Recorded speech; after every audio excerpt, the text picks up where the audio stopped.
over the last year and continue. This is the annual Department of History's Honors Thesis presentation. I'm Peter McInnes, the Chair of the Department of History, and it's my pleasure to introduce our honors student, Marin McBeath, who will talk about a project that she's been working on for some time.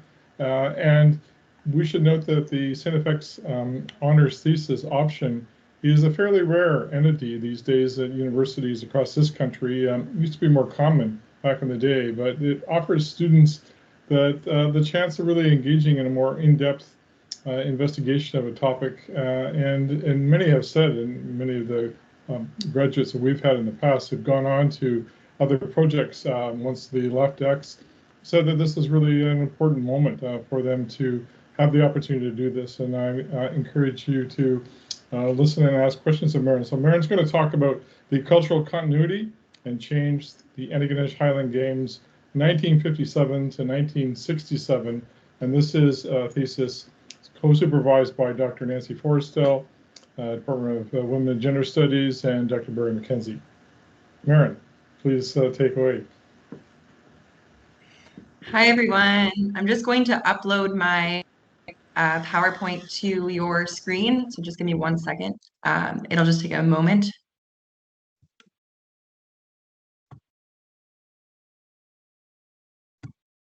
I should have done that when you were talking. All right, so let me know if you can see that.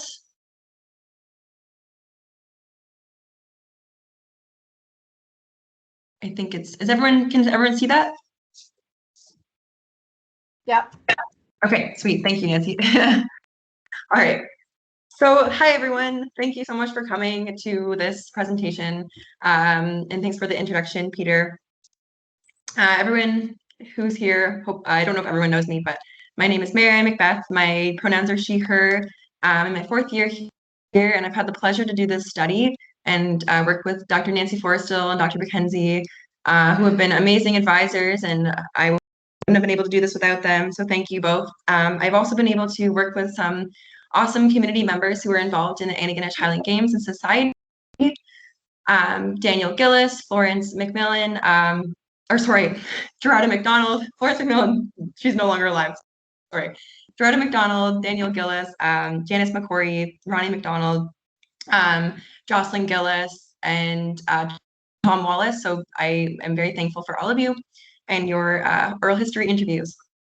So what is this project? So I was responding to this research question, whether or not there were elements of the traditional Antigonish Highland Games and society that were transformed during the late post-war period between 1957 and 1967. And this research question really kind of stemmed out of some of the debates that I found in the literature when looking into the Antigonish Highland Games and local expressions of Highland Scottishness and tradition and public commemoration. And many of you may have heard of Ian Mackay, but basically he was one of the, he's basically one side of the debate, roughly speaking. He acts as like a symbol to the one side of the debates on tartanism and expressions of Scottishness in Antigonish. So Mackay believes that tartanism, which for those of you who may not know, is the systems of signs that tend to testify to the supposed Scottish essence of Nova Scotia. He believes that tartanism was constructed by the state from 1933 to 1954 under Angus L. MacDonald, who was serving as the Liberal Premier of Nova Scotia. Mackay argues that tartanism was constructed by the state as part of a way to deal with the crisis of the modern world. So this was part of an international anti-modernist wave where the general middle class sought to construct something outside of the crisis-ridden modern world. There are many critics, and critics have pointed out that Mackay at times overlooks the complexity of lived experience and the agency of local groups and Scottish cultural institutions when negotiating with tartanism. He also tends to overlook the importance of the continuation of tradition and local expressions of Scottishness. I just want to note that Antigonish is a community that has celebrated Highland Scottishness prior to the increased presence of tartanism in the second quarter of the 20th century, which is when Mackay believes that tartanism really kind of created the notion that Antigonish and Nova Scotia are Scottish. Erin Doyle is one of these very vocal critics. She is a folklorist, who authored Community as the Culture, which is a folklore study that looks at expressions of ethnicity in Antigonish. And this is a really great quote, I find, that kind of speaks to the other side of the debate of Mackay, and she says, I believe it is of a paramount importance to remember that some people within the province accept these symbols, so she's referring to symbols of tartanism, as their own and ascribe their own meaning to them. It is this ownership of symbols by individuals that is a counter-argument to Mackay's statements. So Doyle and other critics tend to center agency when talking about tartanism, and they believe that tartanism is part of local Highland expressions of culture. So Mackay's critics highlight some crucial elements to consider when examining the history of tradition, which I am trying to expand upon this criticism and kind of build on this research. So Mackay's critics highlight some crucial elements when examining memory and public commemoration, history of tradition, and thus local expressions of culture, and specifically Highland Scottish culture. And these critics highlight the importance of considering agency, intention, local voices, and they call for Mackay to not generalize so much locals in passively, not to generalize so much to be passively consuming tartanism and other forms of state produced or formally produced displays of Scottishness. So my project, it seeks to listen to the stories and memories of those involved and influenced by tartanism and other productions of Scottishness. And this is partly achieved by listening to how locals have made changes as community members and how they've negotiated and adapted a lot of the tartanism and other productions and public commemorations of Scottishness. With the help of oral history interviews and other sources, my study shows that there is a history in Antigonish of community members who are involved in the Highland Games in the society, who have continuously sought to preserve a local expression of Highland culture. So that's what I'm arguing here.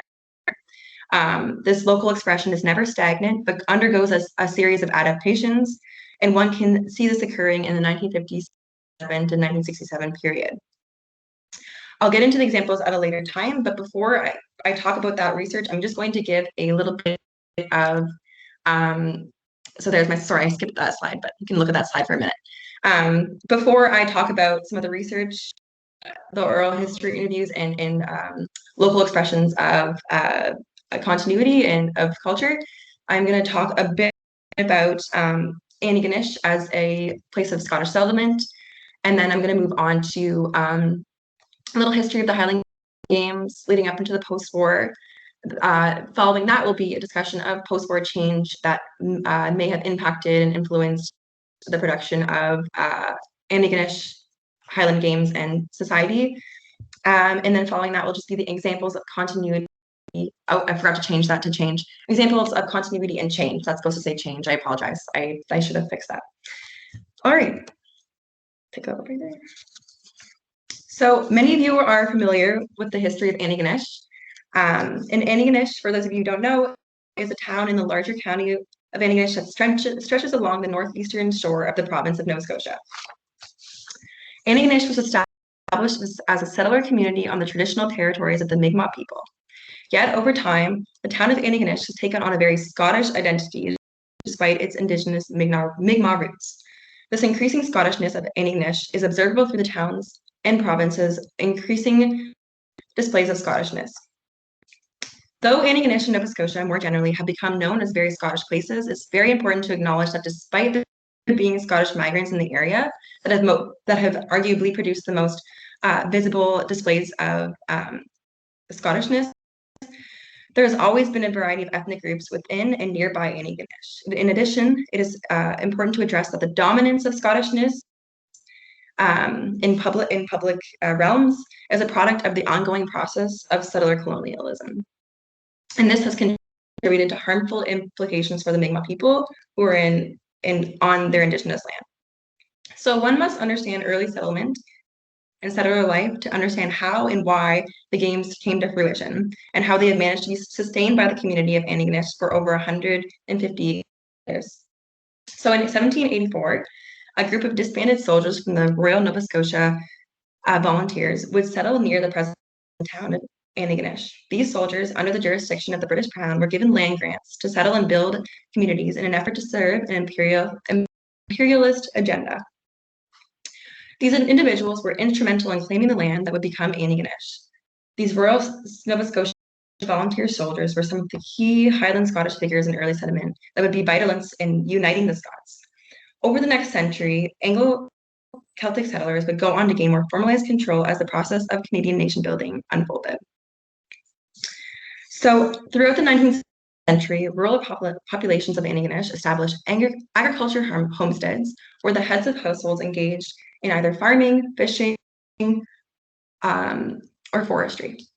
Local populations throughout the 19th century, leading up to the Highland Games that I'm about to talk about, and included Mi'kmaq, Africans, Nova Scotians, along with Irish and Scots. Antigonish evolved to be a market town, a Catholic diocesan center, and home to the newly founded St. FX University, which I am sitting in right now. In 1855, that was founded. So by 1861, the Antigonish Highland Society was created, and this was created by some Scotsmen who had previously served in the British naval and military services. The society was designed to aid the poor and needy of its own nationality, to promote the general welfare of our native county, to preserve the national spirit, dress, music, customs, and traditions of Caledonians, to perpetuate the language, literature, and athletics of Scotland, to promote the honor, integrity, and patriotism of its members, and to maintain a strong social and national bond among them. That was the mission statement of the Antigonish Highland Societies in its early days. The Highland Society would go on to not only create the local Highland Games in Antigonish, but it would also produce a variety of other events that are very important to the Scottishness of Antigonish. These included Burns Night picnics, St. Andrew's Day celebrations, and all of these events were part of a partial goal to unite and form ethno-national alliances in the burgeoning settler communities that they were within, working with them. The establishment of Scottish societies like the Antigonish Society was part of a larger trend at this time of ethnic national communities establishing cultural organizations in their newfound settler communities. So some of the early games, just to paint a picture for you of what they looked like, had events like discus, running events, piping, dancing, which were all done by men at the time. There were no women involved in any of the formal events, although as we know, women were active in producing these games and just did not have some of the formal kind of representation. Yeah, and I think it's funny, the games have really changed over time, and even in the early days, within the first couple of decades, by the turn of the 19th into the 20th century, a lot of the games developed a more rougher edge, which is a quote that I got from Daniel Gillis's book, The Antigonish Highland Games. So there were some events, new events that were boxing events. So there were some informal boxing events happening as well as formal ones, and it had more of a rougher edge. Those didn't last though, and as you will see as I talk about the Highland Games, there is really a flow of events coming and going, and I think that's really crucial to note. And there's a quote actually that I think really summarizes that beautifully by Daniel Gillis again. So when he's talking about the Highland Games, he says, "For a time they were almost down and out. In a later era, they were the province's top tourist attraction. Now, in terms of the diversity of events on offer, they are bigger than ever. You never know what next year will bring, but it does seem that for Antigonish, the Highland Games are both a gift and a sacred trust," which I think is a beautiful quote. Yeah. So that's just a little bit about the Antigonish Highland Games and some continuity. So as we go into the post-war period,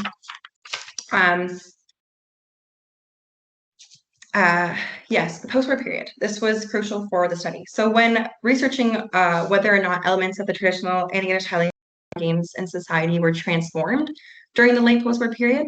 I decided to start my search by narrowing down on larger themes of post-war change that may have influenced public commemorations and the expressions of local culture and local Scottishness, Highland Scottishness in Antigonish.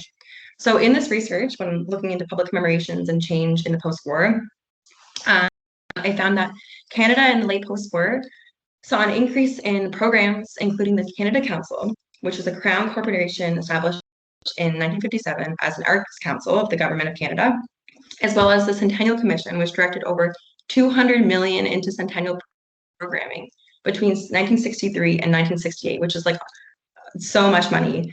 This level of funding for social and cultural initiatives was unprecedented in this country's history of social programming and cultural programming. And Antigonish was able to benefit slightly from this increased funding. So there was a very visible proliferation of funds that kind of helped to proliferate the games, not just in Antigonish, but elsewhere. So that's kind of a larger theme happening. So in addition, there is a development of travel, which is quite notable for the context of Antigonish and elsewhere. So by the late 1950s, airplane travel and highway developments were made easier for traveling. They're more affordable. You could take a plane across the nation. You could now go global distance at a more affordable rate.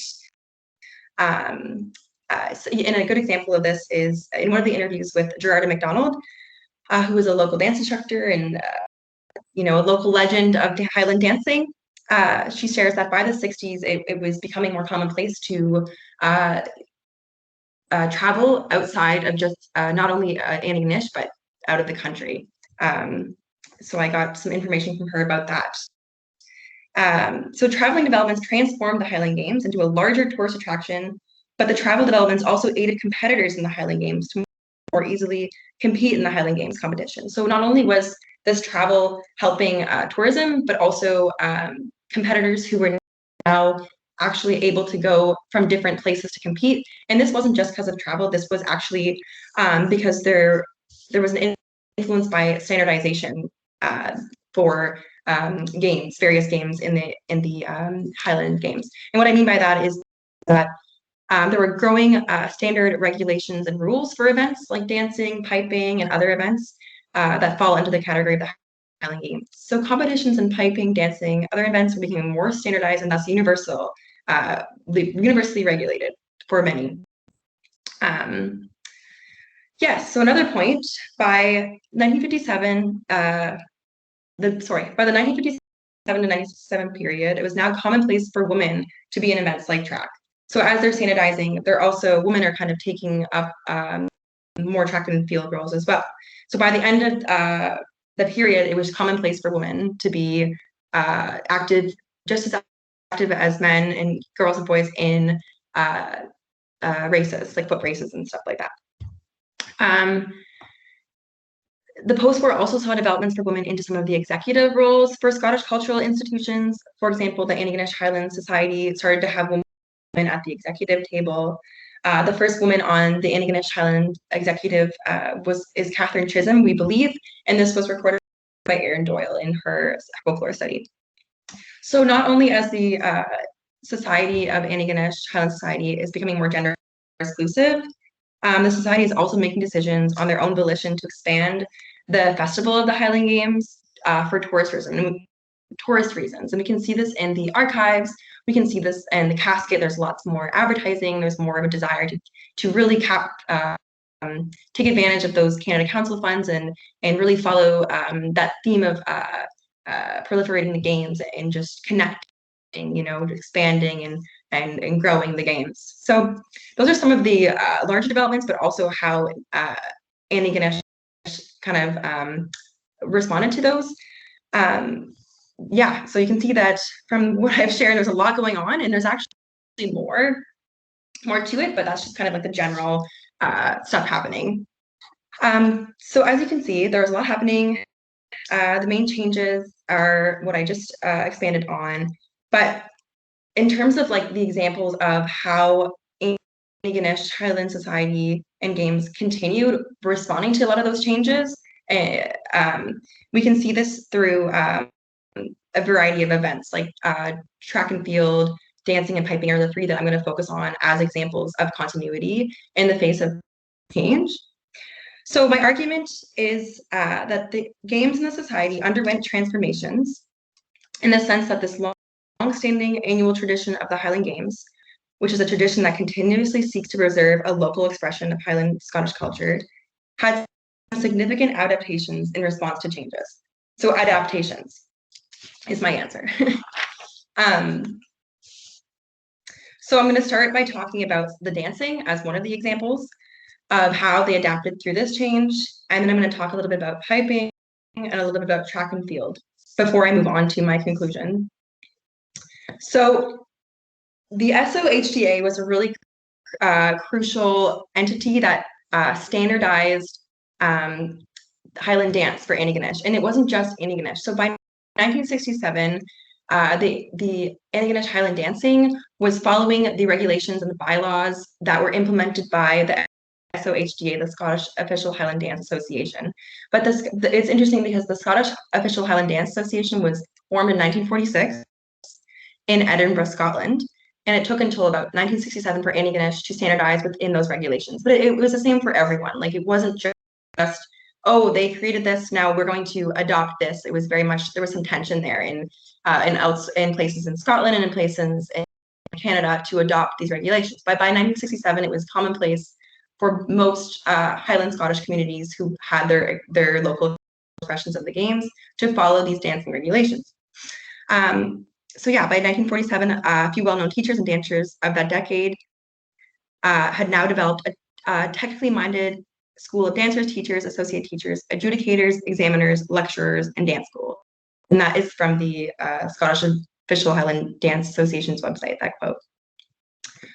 So another example that shows the continuity and the adaptive tendencies of the local culture is that of the piping. So in 1966, former schools of piping and drumming were instituted by the Royal Canadian Legion.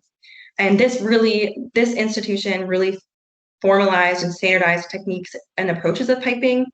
And it was after the war, and during the war, there was a bit of a lull, but it did not go away, this expression of a culture through piping.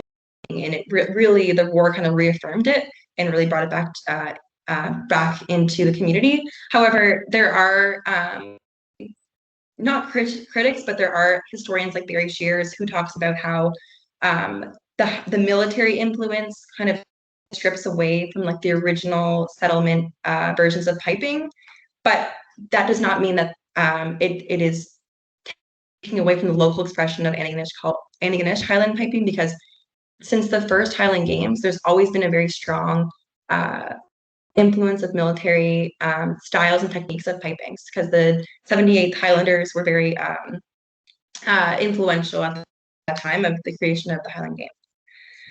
So another example of adaptation is seen with the track and field events, and they're changing.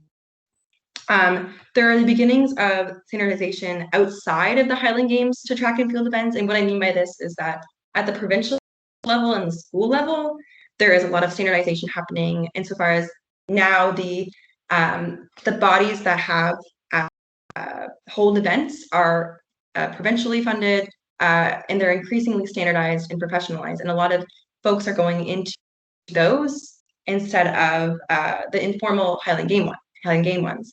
However, Frank McGibbon and Alex McAdam are key players in really standardizing and formalizing within themselves as like a cultural institution of Scottishness track and field events.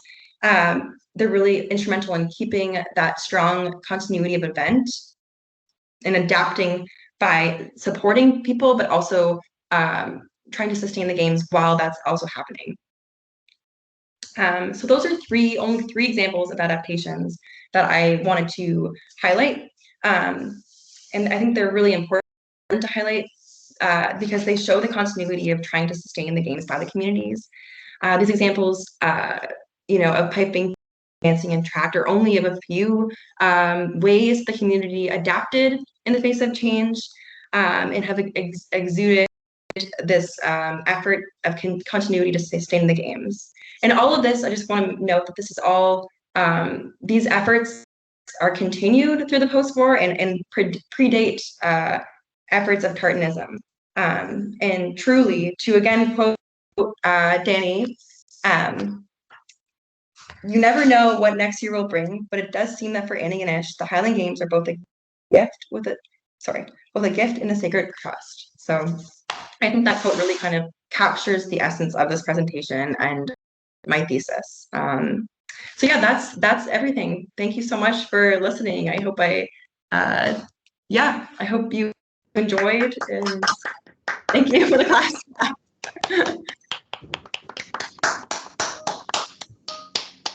Thanks.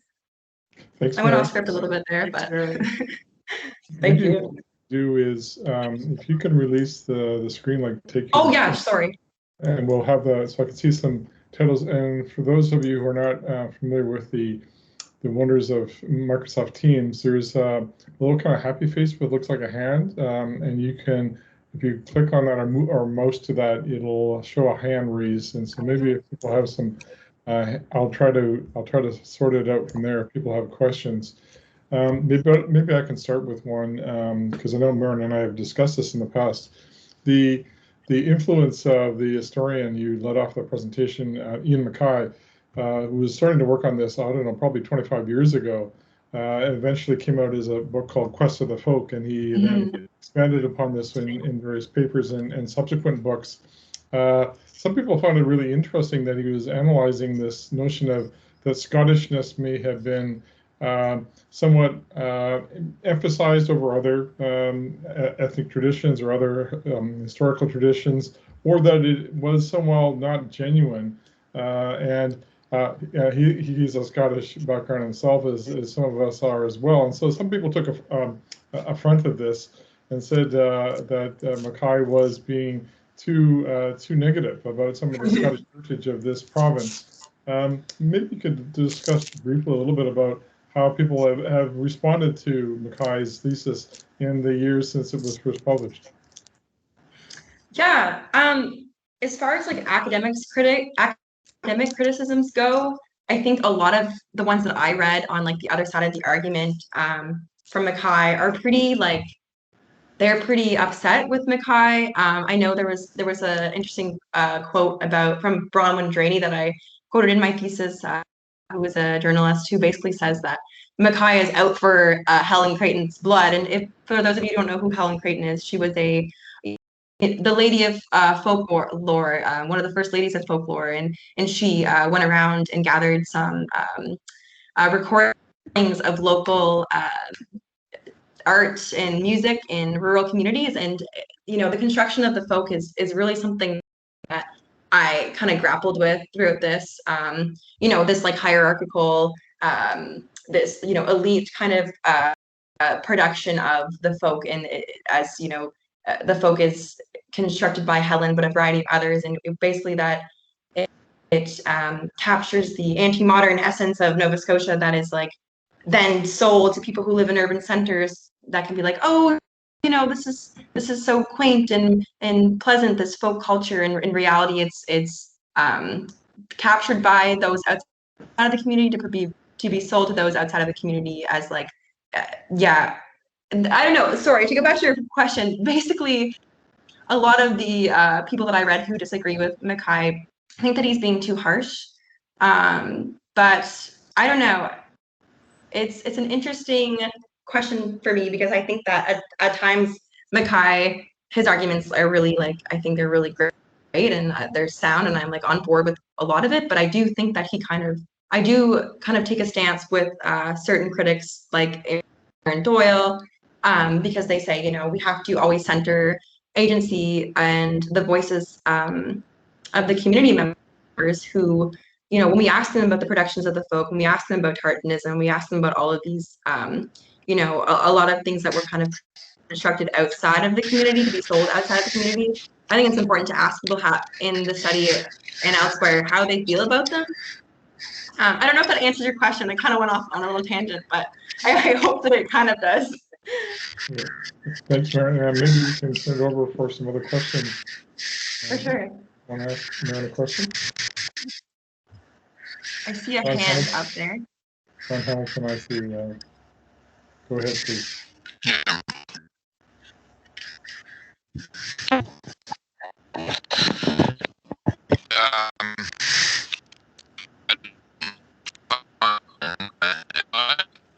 I can't hear. Can you hear? Anyone else hear?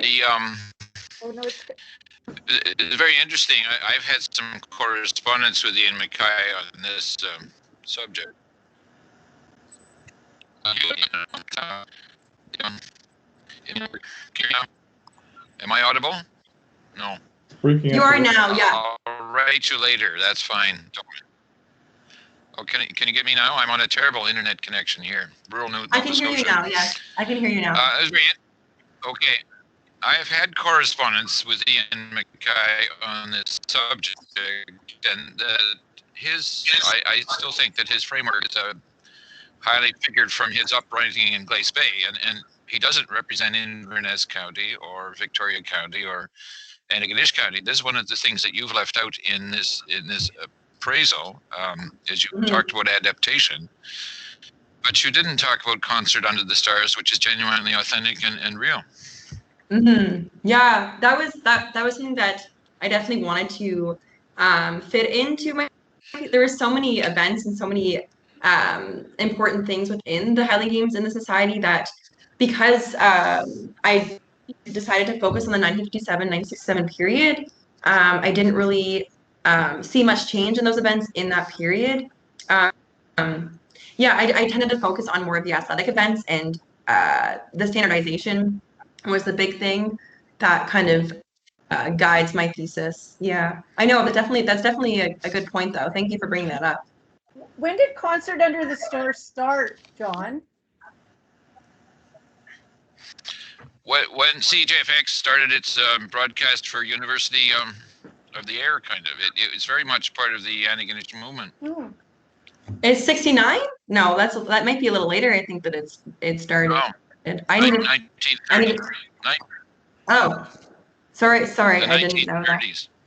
1930s. Okay. Yeah. I'm going to be quiet. No, that's good. I appreciate you bringing that up. It's totally fine. I haven't researched much on that element, but yeah, thank you for. Yeah. Does anyone else have any questions? Yeah, I'm just searching for some questions. Donna Treminsky, Donna, go ahead. Hi, Marin. Thank you. That was terrific. And it's wonderful that you did some oral interviews. Yeah. Really great. I wonder, and this is, I'll be honest, it's an unfair question, so I apologize, but it came out of last night as well, your presentation last night. And this notion around standardization is, I think, often linked with class, at least in the late 19th century it is. And I wondered if you could speak a little bit to that, if you thought about it at all. Yes, I've definitely thought about class divisions, although you know, by the 60s and the 50s, in my study, like the Antigonish Highland society is definitely middle class now. Like it's not and working class as well. Like it's not so much an elite kind of platform. Like I know in the beginning of you know, the construction of the Highland Games, it was really constructed by the elites of society, and there really wasn't a middle class yet. I don't know, like things were still kind of like configuring themselves, you know, figuring themselves out, and there was definitely like the leaders of Antigonish and the culture, like the businessmen kind of elites who were doing this, in part creating this society to establish like a community of like connectivity and like for trade and all that and stuff. But yeah, so okay, sorry, I forgot your question. Did I answer? No, you're getting towards it, which is like I was just thinking around standardization and development of middle class. Yes. Society was sort of. Okay, yes, yeah. I remember your question now. I actually, nothing really came up in terms of class, like who was the class that is like, you know, in charge of standardizing. Yeah, that's it. That's a good point. I I guess I can kind of tie it back to, so prior to these societies and these cultural organizations and institutions that are forming, because it's not just like that they're standardizing, there's also just like a proliferation of cultural institutions in general in the post-war in Scotland. Like there's federations like Scottish federations, and there's just so many that seem to be popping up. But prior to that, there was you had your Highland Society really, and then you had your own kind of local production of your games. But as travel is happening and as people are becoming more connected, I guess, in a variety of ways, there's more communication and there's more, like people can now travel to other Highland Games, and if they wanted to, they could compete. But they're having these issues in competitions because people didn't always have like the same local, like every local place has like distinct, not all, but most had their own distinct ways of doing things, right? Like Florence McMillan, for example, who I said was one of my participants in this beginning, but she's not. She was just instrumental in bringing information from the Gaelic College. Was kind of like where you'd go to get like the most like I don't want to say authentic because that's not the word I'm trying to say. The most standard or like official kind of, arguably, most standard and official kind of practices. Oh, Gerard isn't there. The most like standard and official practices of like dancing, but also piping and other things. But what Barry Shears notes is that as these like institutions are forming and trying to get the most standard productions, there's kind of this erasure in certain contexts, at least for piping, not so much dancing, because dancing kind of like hasn't really changed much since the creation of the Highland Games, insofar as it still kind of has those like exhibition style dances. But for piping, the standardization of like having these like official kind of like or military techniques in those institutions. Those are so like the Legion in 1966 having those like those like more formal, professional, technical regulations of piping kind of not erases, but it in part erases some of the more local like obscure piping traditions that weren't really being shared in the community anymore. They were just kind of like not kind of starting to like fade away. How do I admit? Can someone admit Gerarda to the? I don't know if I have permission to do that. Oh, thank you. Thanks, Nancy. Okay, awesome. Thanks, Marin. Does that answer your? Oh, sorry. Yes, thanks, Marin. That was great. Okay. Maybe we can move on to some other questions. Sam Cowan. Sam, do you have a question? Yes, I do, as a matter of fact. First of all, great presentation, Marin. Sounds like an amazing thesis. I think it's going to be fantastic when the whole thing is available. I have a quick question that may or may not be germane. I don't know, but I'm going to ask it anyway. And it has to do with the issue of religion. Because one of the problems, of course, with Antigonish is that, and I know it's a bit of a cliche that gets overdone, but there was some tension, of course, between the sort of Catholic Scottish and Antigonish and the Protestant elsewhere. And wondering, anyone who's been to a football match in like, Glasgow or Edinburgh knows that this sectarian violence can be quite severe. Thinking of, Ibrox or Celtic Park or Hibs Hearts, whatever, it can be pretty nasty. Yeah. So I'm imagining that there was something of that feeling, at least early on, and maybe not by the 50s and 60s in Antigonish. So I wonder if there was any sort of attempt when you're talking about, sort of Scottish culture and the Highland Games to impose a sort of Catholic vision as a counter narrative to what was perceived as the dominant Protestant. That's my question, which may or may not be germane. If not, feel free to ignore it.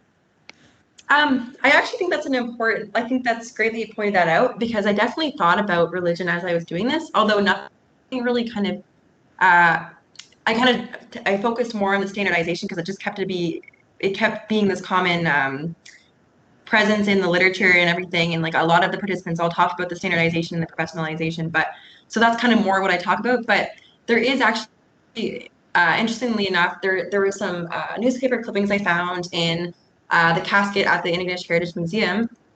But like really, there's these passages within them like that really talk about the need for Catholic sport, like sport belongs in Catholic life, and Antigonish Highland Games belong in Catholic life. And I don't know if that can speak to like your question, but that's kind of what I found in terms of like there was definitely a Catholic narrative being produced alongside these other archives that I was finding that celebrate the Highland Games and celebrate like Highland Caledonians and Scottish culture. That's a lot but that's really all that I could find in like the archives. But I'm sure there's more, and I think it's a good question, and I kind of want to go now and look into that. Could I just say, Yeah. as one of the co-supervisors, that's a great question, Sam. And it's not something, this is not a go-to kind of question for me. And so I'm blaming Barry for this. I'm kidding. I'm joking. I'm joking. I was joking Barry, you know that. I know. Well, Marin, I think you did a really good job answering anyway, and it's, as I say, maybe tangential. So please it's a really great question. Badly if you couldn't answer fully, because it's only a small thesis anyway. I was just curious. That's all. That was a great question. I think, yeah, if I was doing a master's, maybe I could look. Yeah. Anyway, okay, thanks for that question. Yeah, thanks, Marin. And we have a question from Barry, who actually had his hand up before he was assaulted by a question. Maybe he can defend himself or ask his question. No need for defense. No, I mean, in terms of what I just briefly responding to what Sam said too, I think what complicates trying to get at that particular issue here is because Marin's talking about there is evidence, in the casket, but the casket for a good chunk of the, the period after Confederation is an organ of the church as well. So it's difficult probably to get at, and we know there's some sectarian violence in Antigonish. It's pretty isolated, but there are a couple of instances, one out in Eriseg and one at St. James Presbyterian Church when this controversial former priest rolls into town in the 1870s, Father Shinnicky. So there's a bit of that going on, but I think it would be a really interesting exploration because I don't know. I mean, we've talked a tiny bit, Marin, about the identities of those three kind of elite military guys that are involved in establishing the society. Whether or not they were Presbyterians or Roman Catholics, I'm not sure. I would go out on a limb and assume that. I mean, again, and Jocelyn's on the call, a number of other local folks that could probably do a better job, and Danny's literally written the history, so he would know more of the story here. Yeah. But that's also a period in which there's kind of like the beginnings of this Catholic ascendancy in town, where the Bishop McKinnon builds the cathedral to sort of as a symbol of the fact that the Catholics are sort of coming into their own, even though they'd sort of been existing more in the county, and the town had been controlled by Presbyterian. But anyway, it's an interesting question, and maybe some of the other people can jump in. My question is... The first president of the Antigonish... Sorry, go ahead, John. Sorry. The first president of the Antigonish Highland Society, the first three were Protestant. Okay. That was Dr. MacDonald. Yeah. That's interesting. But he was... But this does come into your definition of the elite, is that he was the grandson of the chief of Clan Slate MacDonald's, Lord MacDonald, so that he was part of the Scottish ascendancy. And you have in Antigonish as a society a number of the lower aristocracy, really. Those families still exist and still self-identify. So that it was popular, but it was one of the things you got to understand about why this is Catholic is these are the Jacobites. Okay. And they moved as a tribe to this continent. Okay, that's why they're not Presbyterian. I mean, it's a long story, but it's basically the rump of a small nation. And to carry on what Barry was saying, the Catholic ascendancy, the Bishop of Antigonish was very much a prince bishop of a small nation. And this was one of the expressions of that small nationhood. I got to go to another thing, but it's very good. Please. Thank you so much for your contributions. Wow, I appreciate that. Thank you, John. My question, Marin, I guess, is I know you mentioned earlier in responding to someone else's question that you didn't want to talk about authenticity.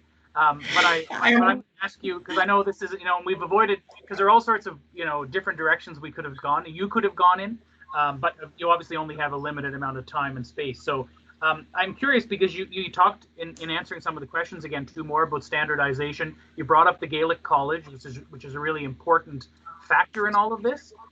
But we don't get the sense, at least from what you've said today and from the thesis more broadly, that there's a certain amount of tension between these two factors, but people in Antigonish don't seem to be saying, whoa, We don't want any part of this. We're happy with our local dance traditions. We like our local piping. We're not going to do this, you know. So you've highlighted the fact that obviously, you know, there's government money available, tourism's a factor, and so on. But why do you think, in terms of this kind of notion of an authentic Scottish tradition, why does Antigonish jump on board with this? Why do they eventually embrace all of these various things? Is it just to make the lives of their athletes and their competitors easier, or are they part of a phenomenon of people searching for some definitive version of Scottishness? I think it's kind of, I don't want to say it's one or the other, but I do think that as, you know, as time goes on, you know, there's 2 wars in between the creation of the games. There's a lot of like trauma there. There's a lot of, you know, the roles, the identity of Canadians is forming too, which I think is like plays a role as well. And I think this tension between like what it means to be Canadian, what it means to be a Scots person as we're like transitioning into the 20th century, as like confederations like really taken hold, and like Canadian structures are happening, and there's also like you know, more there's attempts at like, you know, larger state entities like trying to produce unification of Canada, this like bilingualism of like French and English, and the Scots kind of falling under that branch of English. And you know, I think there's always a push to, well, I think what outweighs this push for authenticity is just this push for the annual tradition, which is a local expression of culture. And I think that kind of not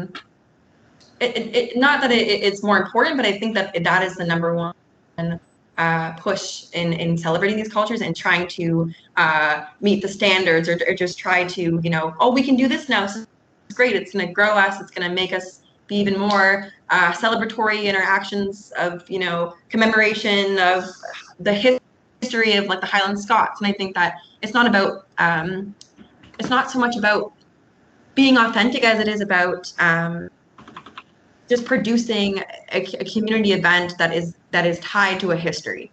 Does that make sense? Yeah. No, it does.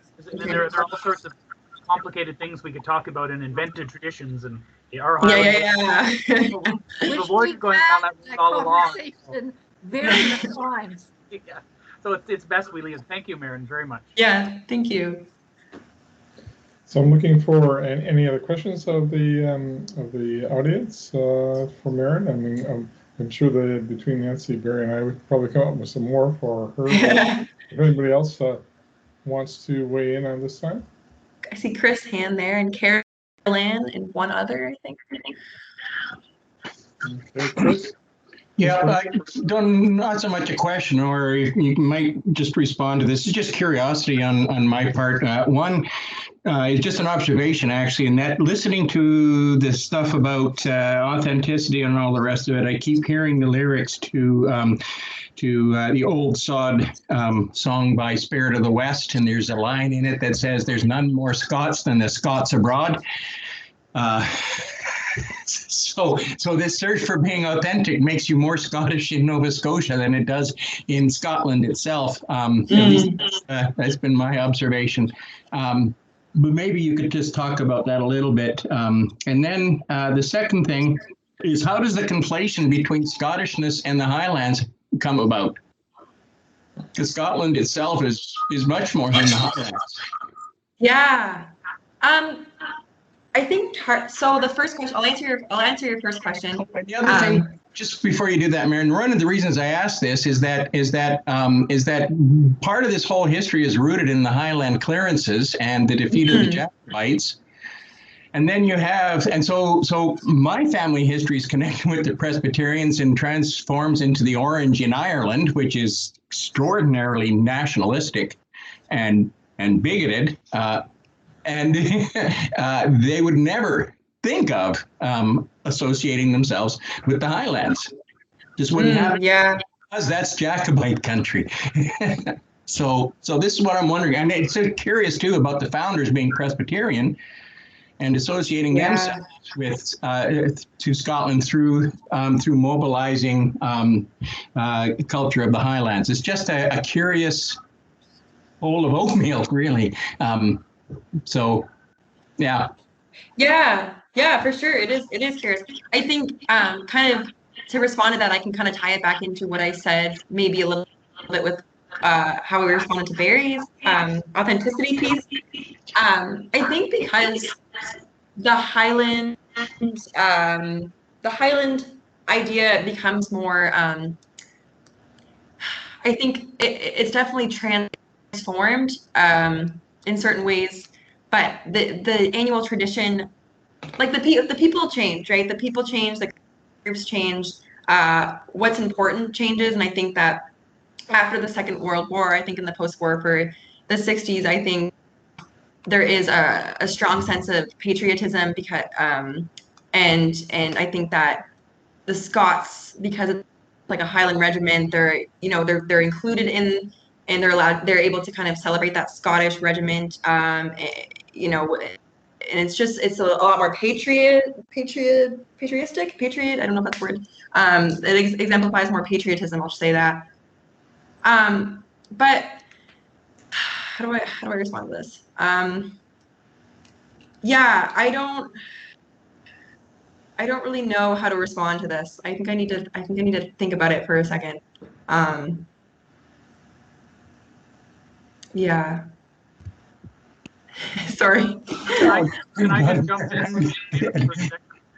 Just to responding to what Chris said, maybe Marin, to set the context that I think we, like in the Antigonish instance, because we're so accustomed to the reality of Antigonish being a Catholic Highland enclave.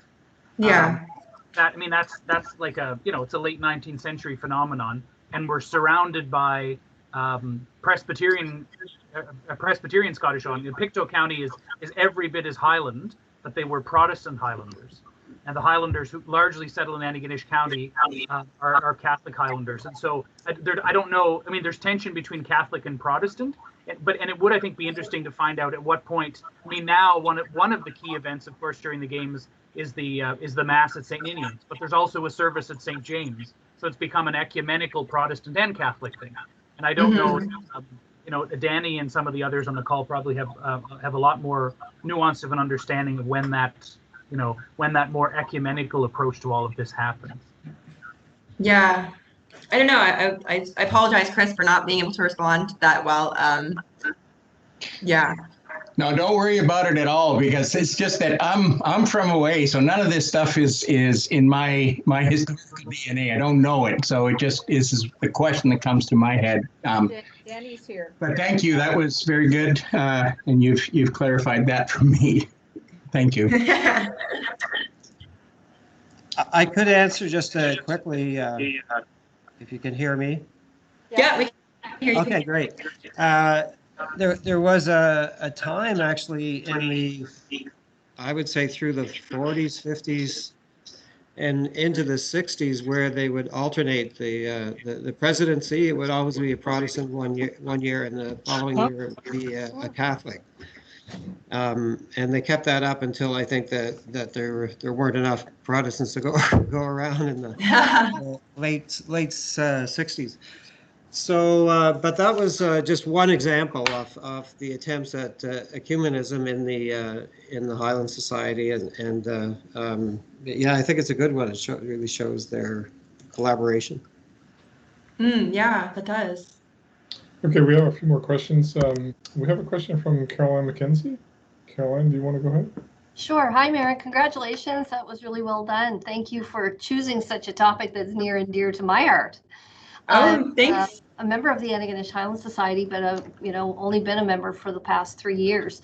I'm just curious, and it's probably only in the last 6 years or so that I've come into my realization that it's not Scottishness for me. I'm not Scottish. I'm a MacLean, married to a Mackenzie. My mother was a MacDonald, but I'm not Scottish. I'm a Gael. So I'm wondering how you landed on the Scottishness rather than the Gael. Okay. Oh, that's a good maybe question. You didn't give it some thought. No, maybe you didn't. And it's something that's fairly new to me as well. So it's just food for thought going forward. I think that's Actually, I love that question. I actually didn't give it much thought because I think for myself, I have a different, like I'm Scottish. My dad wore a kilt like to his wedding. Like I have Scottish heritage and I also have Irish heritage, but I also grew up in an urban center, right? So, and I'm 23 and I don't have this connection to the Gales and the Scots, but I know that I have a lineage to it. And I think that was kind of one of the reasons I decided to look into Scottishness. And I think because I can't conceptualize those terms the same way that people who identify as Gales or identify as Scottish can. I think that kind of maybe clouded my conceptualization of what it means to be Scottish and Gael, right? Because I think we're like, not to get too deconstructionist here, but I think the words, they can have different meanings when they're in different like contexts, if that makes sense. And I don't know. Yeah, I didn't actually give it much thought, but I think that question, like, that's a great question. I really like that question. So thank you. Yeah. You're welcome. It's just, I would have said myself that I was Scottish. And when I was in Scotland a few years ago, somebody said, "Oh, you're Scottish, are you?" And I said, "Oh, yes, of course, I'm Scottish, yes." You know, and I gave them the whole history and how far back we go. But technically, we're all Gaels because we weren't born in Scotland. Yeah, I like that. Thanks That's cool. very much, and congratulations again. Thank you. The next question we have is from Rhonda Semple. Rhonda, do you have a question? Yeah, thanks, Marin. It's great to hear your work. And it's funny because we're all kind of responding to this in a way by how we are in this space. And I have to say that moving to Antigonish, I've never felt more non-Scottish than I did when I moved here. And I was brought up feeling very Scottish, but not the type of Gael that I felt like I was experiencing here. And I just, I don't know if they're difficult questions, but to me, the focus on identity in this way, I can't help but, because I'm a 19th century historian, link to nationalism and state building and the way that that's been so problematic in the world. And so if there's a couple of things in there, because how can we celebrate something that has been so and continues to be so problematic in the world, and yet people in their lives want to enjoy that. And I wonder then, in part, if it's if there's ways in which people are wanting to take on board pieces of identity and then to ignore the parts of it that don't fit what they want to do with it. And especially somebody brought up the Highlanders. And I mean, as a British imperial historian, there's Highlanders all over the world. They're there because in part they were part of an imperial project that was establishing authoritative rule over other parts of the world. And so there's that militaristic part of it. But the other thing is that the Highlanders in Eastern Canada would have had a degree of privilege and experience that would be very different than the Highlanders in Hong Kong and in Kenya and wherever else. So race and ethnicity are really important elements, and how that fits more broadly. So that's one thing. The other thing is, in terms of sectarianism, it feels to me like we talked about it in terms of conflicts, and Barry mentioned like specific instances of conflicts. But I know as a religious historian, in terms of older sectarian identities in Scotland, people have spent a lot of time talking about, for example, ownership of literacy and education, and Presbyterians bringing in the opportunity for education and libraries and such. So sectarianism can be something that's quite different in terms of community building. And I think of ownership of, and even moving towards democracy, as people are able to do that.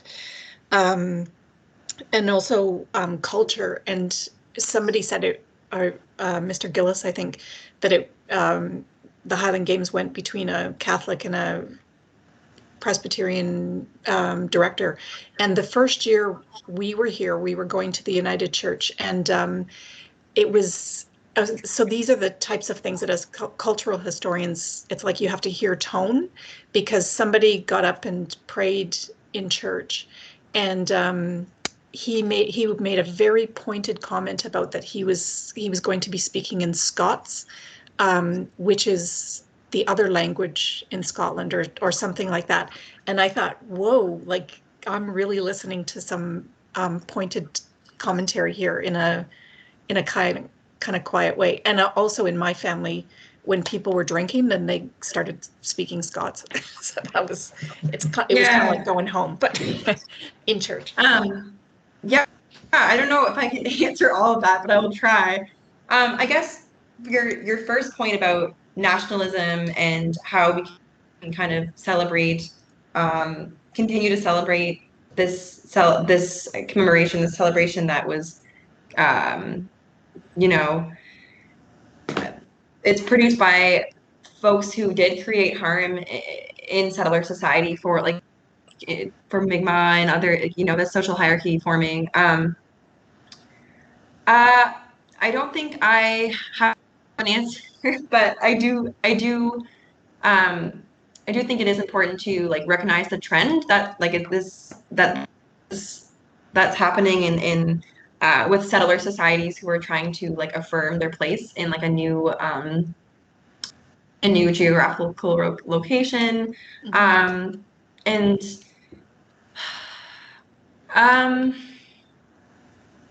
yeah, I don't. Yeah, you don't have to have the definitive answer. It was just more. No, yeah, I know. I am thinking about it though, but I just can't. I can't think of how to answer that. But yeah, sorry. That's all right. Thought that I could, but then I can't remember what. Yeah. Yeah. Anyway. Okay. Thanks. So I don't know if anyone else wants to try, but. We have I think one more question Okay. to go in our time. Bob Zucker. Bob, do you have a question you want to ask Marin? Yeah, hi, thanks. Well, I'll just say, since everybody was saying, boy, I'm Scottish, but I'm not from here, and I'm Highland and whatever. When I first got here, there was a guy, he's passed on, Ed Miller, who was from Brooklyn, a Jewish guy. And one day we're outside having coffee, and the bagpipes started doing their Antigonish thing. And I said to Ed, they don't have my tartan. And he said, yeah, none neither, Litvak, but so this is very foreign to me, but I've been here 19 years. My question is, would the Highland Games, you always hear Antigonish has the oldest North American Highland Games. How familiar would this be to somebody in 2021 in Scotland? Or is this that, immigrants and ethnic isolates have turned this into, a tradition, whereas, in Scotland, and I don't know, maybe time has moved on, or is this still a preserved pastime in Scotland? And yeah. It still occurs in Scotland, and it definitely was the Highland Games that were created in Antigonish at the time that they were created in 1863. They looked very similar to the reproductions of Highland Games that occurred about 100 years earlier in areas in Scotland too. And also, I think societies were trying to produce Highland Games in settler Halifax since the 1800s. The tone that they all have, the dynamics that they have, are similar at the beginning. So in early settler society, once they produce the games, they look quite similar to ones that would be in Scotland, but there are differences in the games. I think honestly it was because of location, just money, but also every Highland Games does things a little bit differently, but as the standardization happens in the 60s, it kind of starts to do it all, not the same, but there tends to be more connectivity about it, because you can communicate more easily and that kind of thing. But yeah, they're still a very well preserved tradition in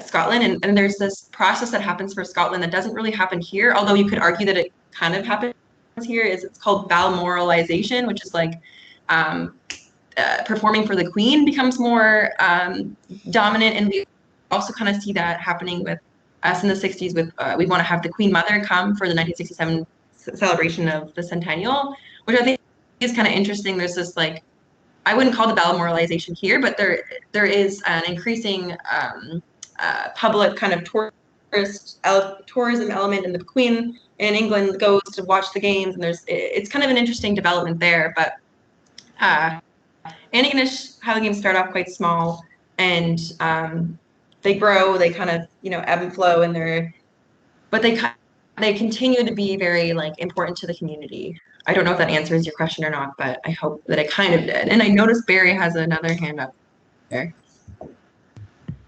If the chair will let me to just jump in there, what you're talking about, this Balmoralization, jumping off of Bob's question, reminds me of something interesting that Rhonda brought up, which is building on something Carol Ann said earlier on, which is this, because we didn't really get a chance to talk about this because that's not what you were primarily dealing with, but this whole, the Scottishness as we understand it, of course, is not very representative of many of the people that came from Scotland to North America. It's representative of the Highlanders, the Gaels that Carol Ann mentioned, or at least like a version of all of that.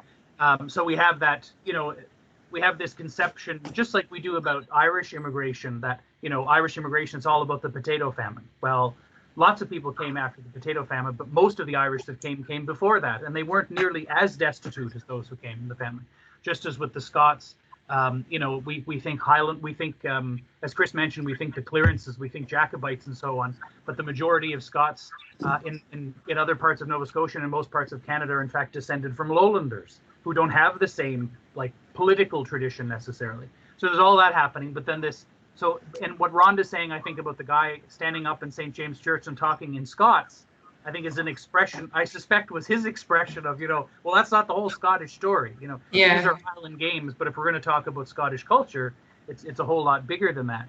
And then finally, with this whole Balmoralization thing and the Queen Mother and so on, I think the part of the reason we have this weird expression of Scottishness that's really just an expression of an invented, 19th century Highland tradition is that if we blame it on another king, because when King George IV, bothered to visit Scotland in the 1820s, because he was a lavish kind of guy, liked a lot of pomp and ceremony, he sort of orders all these old chiefs that are going to show up and the lairds to show up dressed in their ancient regalia, regalia which had been banned by his ancestor. And so all of a sudden, so the tartan I'm wearing here, is an invention of the early 19th century that may be like a shadow of what these ancestors would have worn themselves. Because we have this need to sort of bring together. So all that to say, I guess it's interesting because these questions are like they're coming back to the same kind of points, and they're really great. And yeah, I mean, Marin can go on and do a PhD if she wants in every other level of all this sort of expression because it's all really, really interesting. And we wanted at the point if we had our grocery list to talk about the invented tradition that is the Highland Games, right? It's a reflection of an ancient tradition, the kind of stuff that Laurie Stanley Blackwell has written about in Nova Scotia, and then much further on. But then it becomes this, 19th century pageant. Yeah. So the questions have been wonderful, and I didn't mean to jump in again, but all these things got me really excited. So. Thank you, Barry. And maybe just by way of conclusion, I'm sure some of you may have seen the program I found really interesting called Finding Your Roots. It's hosted by the Harvard professor Henry Louis Gates Jr. And they ask the celebrities about, and they do a lot of genealogical research, but part of it is DNA. And sometimes the DNA results, which are not as precise as you would think, suggest that your sense of your own heritage is completely made up. And so people are always surprised by, they say that they're Scottish, or they're, in the case of the United States, that they're African American or they're not. It's a very interesting and revealing exercise. But with that, I'd like to thanks very much for Marin's presentation and the questions. and we managed to managed to make it work with our virtual experience again, and sometimes faulty internet connections. But thank you for everybody, and thanks very much for Marin, and good luck. And we'll do something to commemorate that. There's little kind of celebration things in your icon. There's one that's clapping hands, so I'll put that on. All right, thanks, Marin. Thank you, everyone. I just want to say thank you to the participants that were able to come as well. And I'm glad this is being recorded, so maybe those can get a copy of it. But yeah, thank you, everyone. Thank you, Dr. McGinnis and Barry and Nancy and everyone. I wouldn't have been able to do this project without you. So thanks again, all of you. Thank you. Good afternoon. Bye, everyone. Congratulations. Great job. Good job, Mary. Thanks. Congratulations. Thanks. Bye.